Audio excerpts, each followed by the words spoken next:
that ability to be self-reliant, to have that independence, that individual thought ingrained in what you're doing every day. How do you problem solve? That's the skill that really is going to carry them forward. And so I think there is an absolute place for boarding schools in current times, and in many ways even more so in the years ahead. Hello and welcome to the Net Assets Podcast. I'm Jeff Shields, MBOA President and CEO, and I'm really looking forward to the episode today. I'm speaking with an individual who has served her boarding school for over 3 decades. She began as controller before transitioning to her current role as assistant head.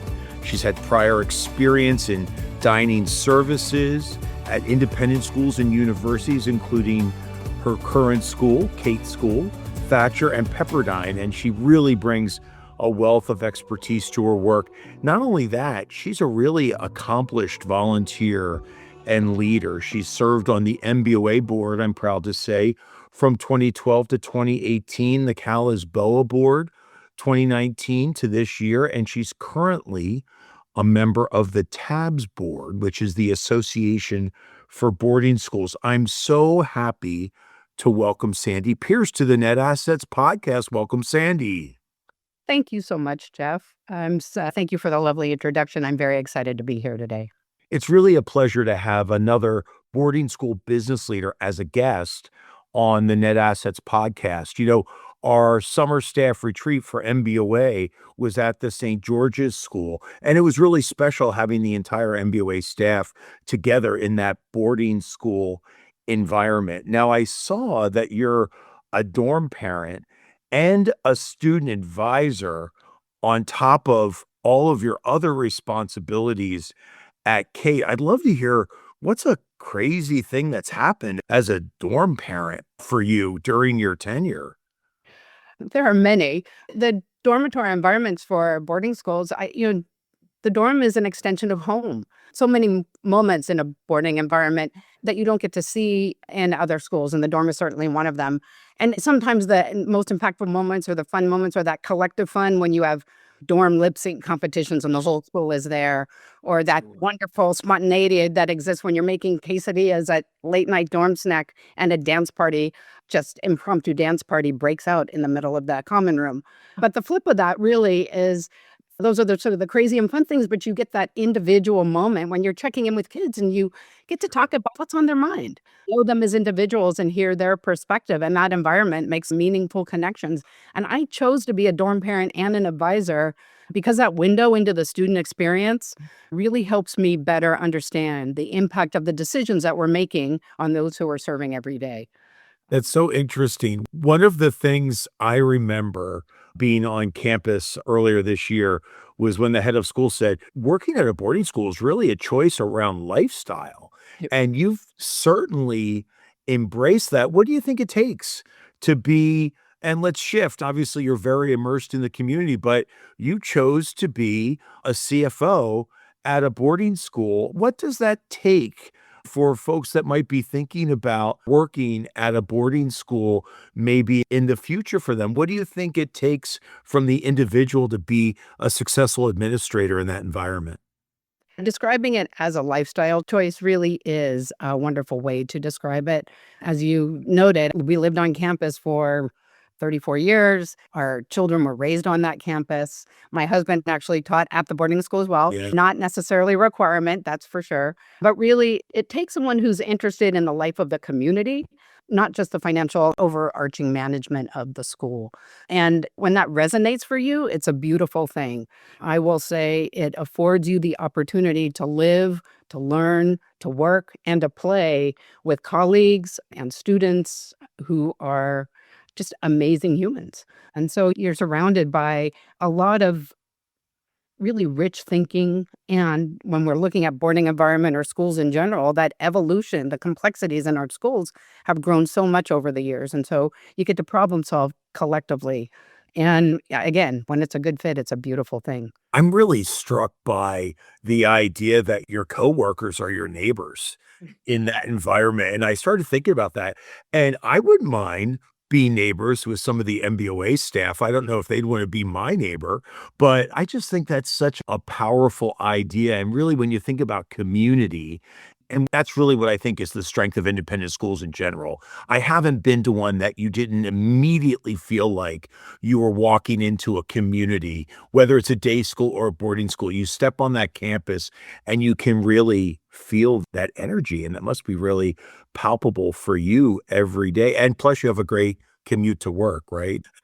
We have, yeah, the walking commute to work is actually really quite lovely. Uh, Yes, especially where Cate School is in Carpinteria, California. I'm not sure if I told people that, but it's very close to Santa Barbara and just a beautiful environment. That's really interesting. I don't want to go much further until I congratulate you on the recognition you received earlier this year with MBOA as the 2025 Ken White Distinguished Business Officer Award recipient. What was that experience like for you, especially at this part of your career? Because I remember seeing all your California friends and colleagues clustered in the front row. They had buttons with your face on it. But what was that experience like? And what does it mean to you after your service to Cate School? And I know it's ongoing, but at this point in your career? It's really interesting. I am rarely at a loss for words, but I will say when I received the call from Duncan, I truly was. I was so deeply honored to be a Ken White recipient and all that award represents. And as I've thought about it, it leads me to the word grateful. I couldn't be more grateful to have landed in a profession that's so deeply rooted in the collective collaboration, the out of the box thinking, the strategic understanding of the complexities of our school. And that recognition was a highlight of my professional career. I will say, when I'm thinking about it in terms of my school and our industry, we're also interconnected. And that award represents that interconnection for all of us. And in many ways, I feel like it's much less about the individual and much more about the collective environment that we all have the great opportunity to work in. Yeah, that collegiality that I think is so unique to independent school business officers and part of MBOA's DNA was certainly on full display with your colleagues. They were so proud of you. And to see that recognition, I thought was really special. And speaking of recognition, I guess you have a job change of sorts. Same school, but a job change of sorts, starting with the year ahead. Tell me about that. I didn't introduce you as assistant head of school for finance and operations or assistant head of school and CFO. You're really making a transition again at this part in your career to assistant head of school. What's the transition like, and what are those responsibilities going to be? What's really interesting, I'm entering my 35th year at my school. It gives you a little context. And I feel the role really has evolved the whole time Yeah. that I've been there. So the big picture has always been overseeing financial management, construction facilities, IT, HR. And then as time has gone on, it really has morphed to include much broader, just overarching support of the school full program in place, serving as that strategic partner with the head of school and the board of trustees. And at the end of the day, yes, we're a business. Like, our business is people. We're a business with a heart. You can decide how you want to describe it. Yes. But really, people program in place, that's the core of what we do. I think what's kept me is that collaborative, forward-thinking innovation. And so this movement into assistant head of school really, in some ways, is taking my role and dividing it in two, allowing more time to focus on those strategic partnerships, drawing together those pieces of the puzzle that are that allocation of resources to help supporters. It's not just financial, it's people, it's time, it's putting everything together. And by dividing the role into two, I now get to step into that more strategic, forward-thinking pathway, and I get the unique opportunity to help support someone transitioning into really focusing on the long-term financial management of the school. And I'm super excited for however that transition taking place. Yeah, so also agree. We are in the people business, and sometimes I think of it as the ultimate people business. We deliver what we do through people, which is our faculty and administrators, and we're trying to create amazing people of the future. What is more people-centered than that? But I have to ask you, I know you're not going to be overseeing finance and operations anymore. That's going to be a different person in a different leadership role. What advice are you going to give that person as they come in. I know you're not supervising them, and I think it could be a little intimidating, by the way. But what's the best advice you could give that person as they step in to a role that you did for so long and so well? They're obviously going to seek you out. And I will do all I can not to make it intimidating. I don't want it to be the case at all because they will bring their own ideas and perspective, fresh lens. That's such a healthy thing to have happen for our schools. But my advice would be to encourage them to use that fresh lens. They're going to see things that I'm sure I don't see. I will defer to that perspective because it's new, it's fresh, it's seeing something that maybe we've been doing for a long time that we can be doing much better. Let's do it better. Yes, And yes. so I'd love to be that support for that transition and help support that growth in the way that they're going to be doing the job. That speaks volumes for your leadership qualities and just your willingness to say, you know what? I gave it my best shot for a long time. I did my very best, and it's your turn. It's your turn to make it your own. And I'm here to advise, support any way you need me, but this is yours. And you're going to have your own portfolio to really manage. So you'll have your hands full as well. And I wanted to mention, we earlier this year did a cover story on the LA wildfires and how independent school leaders responded. Really remarkable, getting everyone out safely. The commitment to business continuity, taking care of students and families. Now, I know years before that, Cate experienced a similar, really scary natural disaster that you had to manage. What were the lessons learned, and what did you observe among your colleagues going through the most recent turn of events earlier this year in the summer? That's a really interesting question. You're right. We did have fires and floods come through Cate School several years ago. And the decision making that had to happen in support of the people within our immediate community, you didn't have time to have a long conversation. What is the best support of these people? How are we going to do that? And that same thought process expanded to our colleagues in independent schools. So when we were going through our circumstance, I can't tell you how many people in the independent school community reached out and said, "What do you need? How can we be helpful? Do your people need a place to stay?" They knew we were boarding.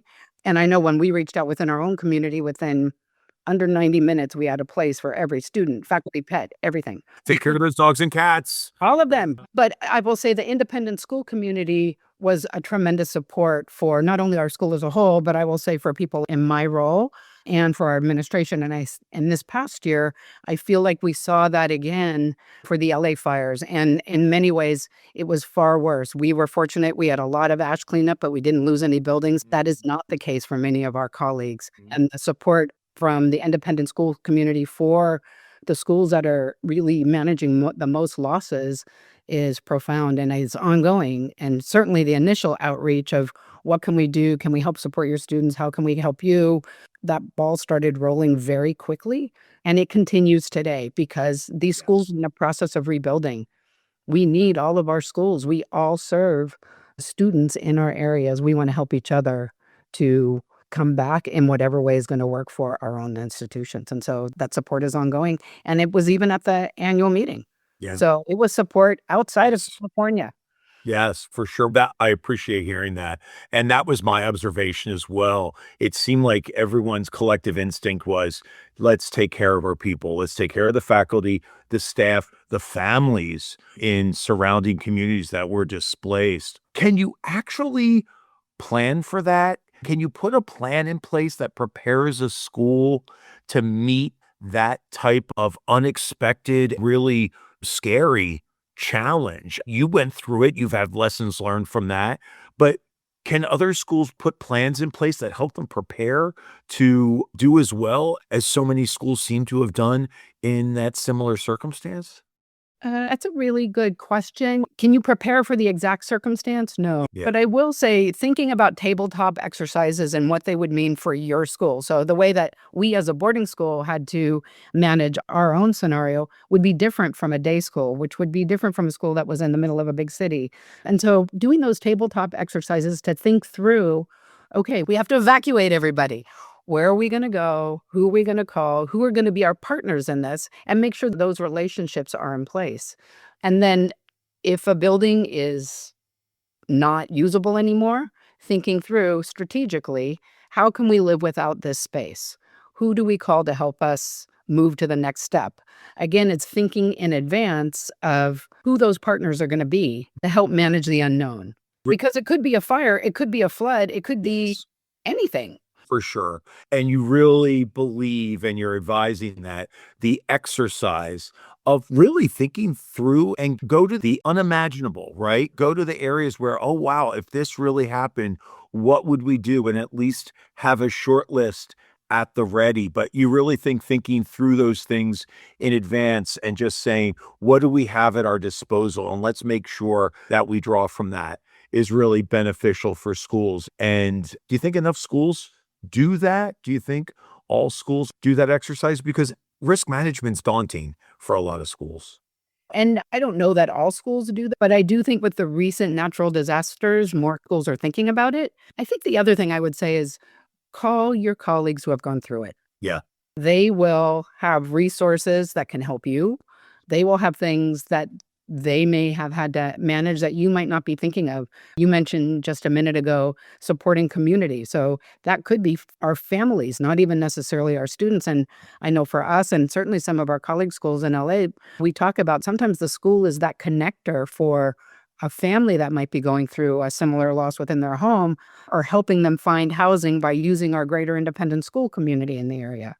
And so don't underestimate the power of that collective thought and that experience of our colleagues. Yeah, I just remember so vividly. It feels that Cate just went through this not that many years ago, and to see it happen on such a large scale. But I agree, it was that collective thinking and the willingness of so many schools to help others. And you do a lot of helping others in your board work. You serve on a lot of boards. I know there's other roles that you play, but I had the pleasure of working with you at MBOA. You had a great track record at Cal and now at TABS. I'm always interested, and it's important to me from where I sit, that MBOA board members, after that experience, that it's meaningful to them. They feel like they've been able to make a contribution. And more often than not, they learn things about governance and board work that they apply in their staff liaison role to their trustees or in other ways at their school. Do you have that experience? Is that why you're so willing to serve on boards? I think I really do believe at my core that the best work we do is collaborative. Our organizations support the spaces and the ideas that allow us to share this work collectively. Yeah. And given the ever-changing environment of independent schools that we are operating within, I think time has shown us that this collective wisdom, this collaborative spirit, our willingness to share what we've learned, and the openness to continually learn from our colleagues, it makes all of us stronger. I think I serve because I hope I can add in some way to our collective toolboxes, supported by our industry organizations. And honestly, I learn at every single meeting. I want to be a part of helping to build innovative, healthy, well-informed communities and connections. And I feel very strongly about the benefits of independent education.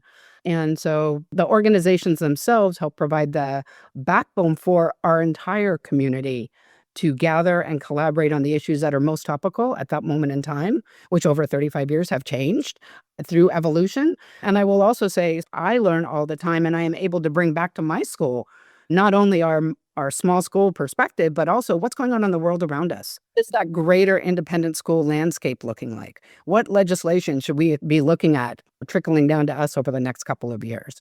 And so I feel like it's service that goes both directions. I really get that because in the times I spend with boards of independent schools, what I try and do, and I think it's what you're describing, is that one thing I can give them is context. I can give them, there is a larger environment. Sometimes being that close, tight-knit community can create some blind spots that you really think you're operating independently. Excuse the pun, but I think creating that context is so important for our trustees so they understand that some of these issues are common. Some of the solutions are also common that they could benefit from. But it sounds like that's what you have been able to bring back to Cate in these numerous volunteer roles. And I really do think that greater perspective of impacts is significant on all of us. And we don't always have the time in our schools to assess them out on our own, and really do rely on MBOA and other industry-wide organizations to look at that bigger picture. And it could be political, it could be financial, it could be demographic, it could be natural disasters, it could be anything that has broad impact on all of us. And so helping to bring those things to the forefront so that we're able to look at those things that might be most impactful for us. Another volunteer role that you were really helpful with was our boarding schools working group that we had over a year ago. And that was a really great opportunity for us to hear from peers, people like yourself, about what the boarding school experience really is and what are the financial challenges, business operations challenges, all that comes with that 24/7 environment. You're on the TABS board. What's your assessment of boarding school education today? And can you look in your crystal ball and see where it's going in the future? Oh, I wish I had a crystal ball for We all so many things. That would be wonderful. Yeah. Boarding school education, it is unique. There's such a small percentage of students that actually attend a boarding school. Mhm. And it is that it's a school and it's actually an extension of your home. It is that 24/7 scenario. And the typical thing that you'll see is the school part having classes or athletic competitions or things of that nature that are in all of our schools, and that home piece, that dormitory and community, and they combine both. One of the benefits, many of the benefits of boarding schools include being in those small classes with strong academics, that ability to have a more personalized instruction in many ways, because the opportunity to see students both inside of school and outside of school exists, that typical school day, and that ability to invest broadly in a range of activities that might be going on the campus or designing them on your own. And I think one of the other benefits of that boarding world is the opportunity for a student to build one's own level of independence, personal responsibility, and social maturity. They have the opportunity to live, learn, and work in close proximity with peers and supportive adults. And that transcends in many ways being prepared for a class or being on a team, but it's really learning about oneself and manifests itself in ways that they can navigate within the community for their own contributions and collective connections, and serves them well when they move into whatever they're going to do after they leave that school. I think those skills really are important now, and they're going to be important in the future. Yeah, for sure. Our children today are being educated in a world that is going to be very different by the time they hit the job market, if that's what we're looking at, or whatever they're going to be in their adults. And that ability to be self-reliant, to have that independence, that individual thought ingrained in what you're doing every day. How do you problem solve? That's the skill that really is going to carry them forward. And so I think there is an absolute place for boarding schools in current times, and in many ways, even more so in the years ahead. And when it is a fit with a student that really wants that level of independence and engagement in the boarding community, wants to try new things, wants that 24/7 time with students and adults, it's a beautiful thing. You are a really powerful representative of boarding education. And that's why I wanted to talk to you. And I wanted to talk about your professional journey, which I think is so interesting. And we're going to have to leave it there. So thank you, Sandi Pierce, Assistant Head of School at the Cate School. And I wish you continued success in your leadership within independent schools. Thank you so much for being on this episode of Net Assets Podcast. Thank you so much for inviting me, Jeff. It's been a wonderful conversation, and I very much look forward to seeing you in the months ahead. Be sure to subscribe to our podcast on Apple, Spotify, or wherever you listen to your favorite podcasts. For more information on MBOA, visit us online at mboa.org. I'm Jeff Shields, MBOA President and CEO and your Net Assets Podcast host. Tune in next time.